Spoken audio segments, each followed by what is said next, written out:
Hello, everyone. Do you agree that wise people are those who seek to learn from the experienced, those who really been there all over the way till they reach the success? If you want to know why coaching is important for you, or curious to know more about other people of how coaching changed their lives, if this answer is yes, then this video is for you. My name is Daniel Tokal. This is Monday Talks, my small window to the world, to offer them the chance to meet great minds who can share their great stories. Those people are really experts with what they do, and it is our glad to have them here so they can share their stories. Join me this time to welcome a great leader, a coach, amazing lady. Maali Khader, how are you this morning? Morning, Daniel. Thank you very much for such a beautiful intro. Thanks to you for being here. It is our pleasure. So, starting from the beginning, who's Maali? Can you define? That's $1 million question, Daniel. I'm not sure we have the time to answer that fully. But for the purpose and scope of the Monday Talks, I suppose, I come from a legal background, and I transitioned into ESG about 15 years ago. When I started in the Middle East talking about ESG, people thought I came from another planet. But now I'm glad to see that the market is catching up. There's more appreciation for ESG, and essentially this is my passion, and I'm very lucky to be doing that as my job, I suppose. It's not just a job. It's like you're doing a great change in life. You were saying, in short, you're passionate about ESG, social impact, and making a difference. A certified corporate director, bringing all these into the boardroom. Let's break the shortness here. Can you explain what's this line about? So basically, ESG is a multitude of issues. Essentially, it's environment, social, and governance. Environment, of course, is very important, and I have been called a tree hugger once or twice in my life, but I'm not an environmental specialist. I do consider it, and I'm conscious of the risks it brings to the table, but it's not my strongest suit. I have a huge passion for social work and social impact and social development. So that falls very nicely into my ESG expertise. And the G is the governance, it's bringing it into the boardroom, because a lot of companies I find, or people look at social good or environmental practices as nice to have add-ons. For me, it has to be fundamentally the way we do business. It's not just something nice we do on the side. It's how we operate day in, day out. When we make our decisions, do we consider ESG factors? Or do we just make decisions based on the financial aptitude or feasibility of this? So if we don't discuss ESG in the boardroom, it really becomes a non-strategic approach, and therefore a non-sustainable approach, in my humble opinion. Actually, that was my next question about defining the ESG, but it's good, like you knocked it down. I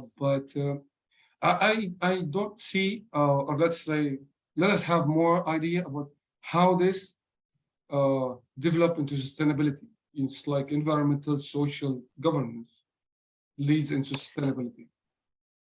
Actually, historically, the terminology is very all over the place. So historically, people started talking about CSR, corporate social responsibility. And then that transformed into sustainability, but there was a lot of misconception around sustainability that it's basically about being green. So there was a lot of attachment to sustainability with respect to the environment. And really only in the past few years has ESG become a common term.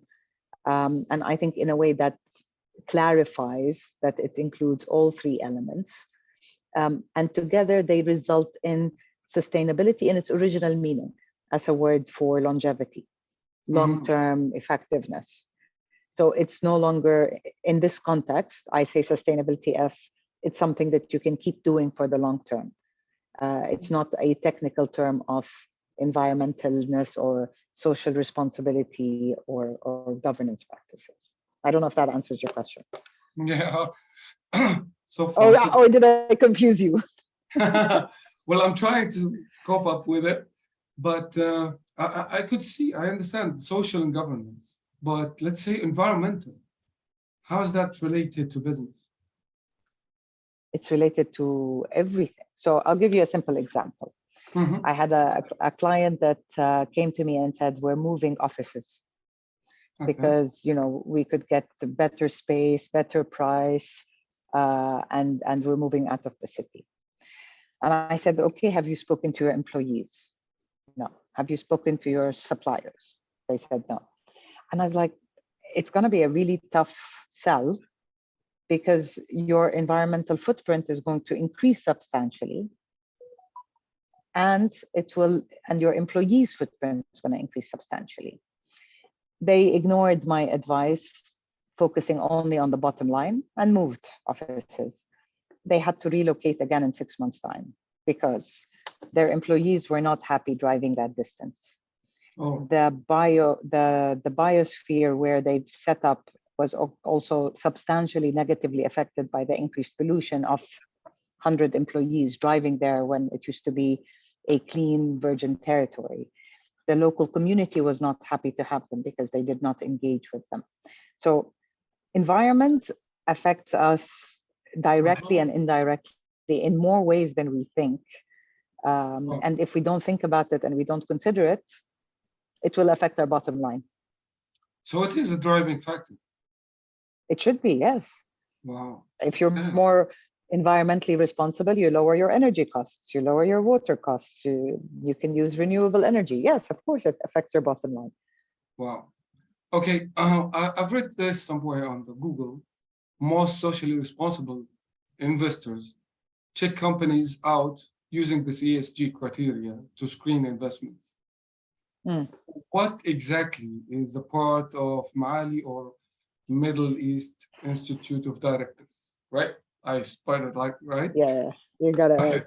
So that's a tough one because each investor, number one, ESG investment is now the largest segment of investments worldwide.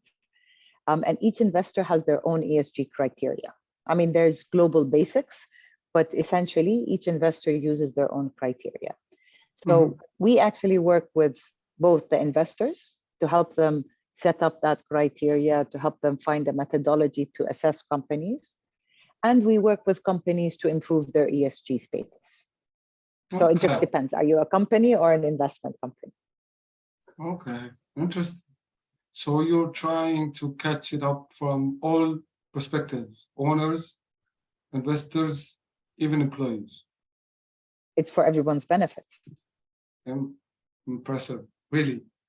Okay, what kind of impact did this have for business owners, or a story of your clients that have achieved something because of this kind of consideration in ESG or your services? If you don't want to share names, it's okay. No, I have this one client that really brought it home for me. When we started working with them, it would take me 2 to 3 weeks to get a meeting with the owner to discuss ESG, what they should do, whatever. After 12 months, he's calling me up every day to discuss ESG issues. Wow. So yes, for me, that's, at the beginning, it's tough for people to really grasp the impact. But once you see how impactful it is and how value added on so many levels, it becomes, I don't know, euphoric and becomes extremely added value. Okay, we've been too serious here. Going back to Maali, the lady, which is living between here, Oman, US, even Palestine, you're everywhere, Abu Dhabi. So what do you do in your free time when you're not working? Tell us more about Maali, the person. Maali, the person, loves the outdoors. I like taking my backpack and just hiking. Oh, So I love Mother Nature, and I love to spend time in nature and appreciating and respecting nature, because we are a guest on this world and we should behave like that. so what would be like the highest or the hike that you have enjoyed most? Where? Um, that that would have to be the Camino de Santiago, from the Hmm. south of France to the south of Spain. Hmm. 700 kilometers of bliss. You did the 700 kilometers Yes, hiking. yes. Wow. Wow. How much did it took you? It takes time. It takes a lot of time. But I actually did it over several years. So I would do a month and then leave, and then go back to another month and then leave, and so forth. Wow. Okay. But Even if at anybody is interested, that is definitely highly recommended. nice, nice. Would love to know more about that. As always, we run out of time, and I'm sure that you have a lot more to share. So I advise people to connect with you directly, really. Thank But you, this is my Daniel. small window here, which is very small, short in time. Let us conclude it and wrap it up by one advice for, from you to those people who are dreaming to really be owning their business of success, having a life change. What would that be in your perspective? What advice could you give? I think after the years of experience, my advice would be very simple. Find the true purpose behind what you do Mm, and wow, follow that. And remember that at all times and at all corners. very wise. I have to say that. All right, that was so lovely. Ladies and gentlemen, if you are really interested to know more about coaching and how ESG had benefit you in all aspects, improving your business, adding to your life, then this is your catch. Miss Maali Khader, stay tuned for Monday Talks with Daniel Maali. Thank you very much, Maali. Thank you very much. Nice to have you here. Lovely See to you be here. all. See you all, guys.